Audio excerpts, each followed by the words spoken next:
Почитувани, ВМРО ДПМН им честита на над 300.000 пензионери. Тие конечно може да бидат спокојни.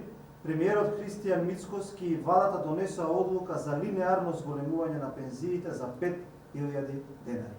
Покачувањето на пензиите за 5.000 денари беше едно од главните ветувања на ВМРО ДПМН во изборната кампања и тоа е остварено веќе во првата недела од мандатот на владата. Покачувањето ќе се реализира во два наврати. Првото покачување од 2.500 денари пензионерите ќе го добијат во септември. Тоа ќе биде трајно и линеарно, додека второто ќе го добијат во март идната година, кое исто така е трајно и линеарно. Пензионерите никогаш повеќе нема да бидат лажени со еднократна помош која се продаваше како покачување од страна на СДС и ДУИ, ниту пак со ситни покачувања. Пензионерите се работната генерација од пред 60, 50 или 40 години.